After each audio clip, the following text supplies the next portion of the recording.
আপনাদেরকে জানাই মামনের রান্নাঘরে স্বাগতম। আজ আমি বানাবো পনির স্যাটে। আসুন দেখে নেওয়া যাক আমি কিভাবে পনির স্যাটেটা তৈরি করি। প্রথমে আমি একটি সসের মিশ্রণ তৈরি করে নেব। তার জন্য লাগছে 1 চামচ সয়া সস, আর লাগছে চিলি সস 1 চামচ, আর লাগছে টমেটো কেচাপ 2 চামচ। প্রথমে দিয়ে আমি সসটাকে তৈরি করে নেব। এরপরে কী কী লাগছে উপকরণ আসুন দেখে নিই। পনির, আর লাগছে কিউব করে কাটা পেঁয়াজ, আদা রসুন বাটা, green bell pepper, yellow bell pepper, red bell pepper, আর লাগছে কিছু মশলা, জিরে গুঁড়ো, ধনে গুঁড়ো, কাশ্মীরি লঙ্কার গুঁড়ো, গোলমরিচ গুঁড়ো, আর লবণ, আর লাগছে টক দই। এবার আমরা ম্যারিনেট করে নিই একে একে। প্রথমে আমি এখানে 2 চামচ মতো টক দই দিয়ে দিয়েছি, আর দিয়ে দিলাম জিরে গুঁড়ো, গোলমরিচ গুঁড়ো, ধনে গুঁড়ো, কাশ্মীরি লঙ্কা, প্রয়োজন মতো লবণ। আর যে সসটা করে রেখেছিলাম সেই সসটাকে ভালোভাবে মিশিয়ে নিয়ে আমরা সেই সস 1 চামচ মতো দিয়ে দেব। এরপর ভালোভাবে সব একসাথে মশলার সঙ্গে মেখে নেব।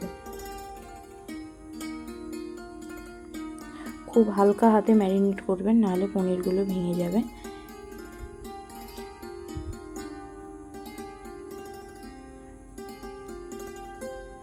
এবার একটি ঘোল বানিয়ে নেব। প্রথমে আমার লাগছে 2 চামচ মতো কর্নফ্লাওয়ার। আমি অল্প অল্প করে জল দিয়ে মেশাবো, আমার প্রয়োজন পড়লে আমি আবার পরে দেব। কর্নফ্লাওয়ারের ওপরে দিয়ে দেবো কিছুটা গোলমরিচ গুঁড়ো, আর দিয়ে দেবো কিছুটা প্রয়োজন মতো লবণ। দিয়ে এবার অল্প অল্প জল দিয়ে মেশাবো। এরপর 1 চামচ আর হাফ টিস্পুন মতো বেসন দিয়ে দেবো। বেসন দিয়ে ভালোভাবে মিক্স করে নেব।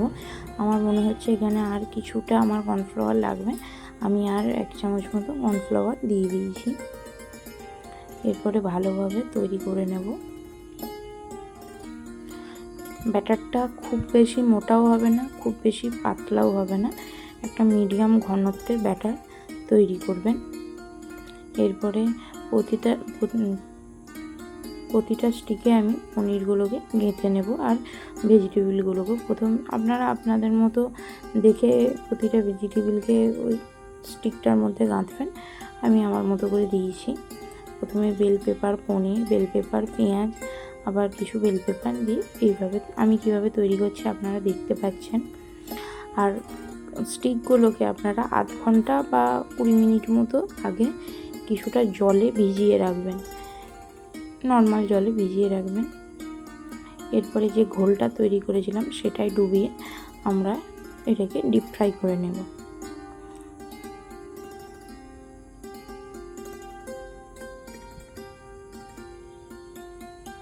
খুব হালকা হাতে কিন্তু নাড়াচাড়া করবেন, নাহলে পনিরটা ভেঙে যাবার সম্ভাবনা থাকে।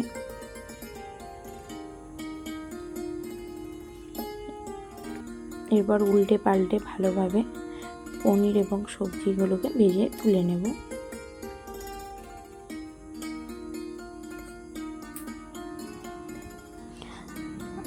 আমি আবার সেকেন্ড ব্যাচে আবার সেমভাবেই ভেজে নিয়েছি বাকিগুলোকেও।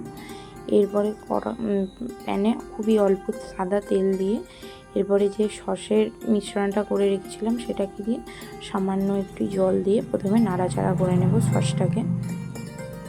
তারপরে প্রতিটা পনিরকে কড়াইয়ে বসিয়ে দেব।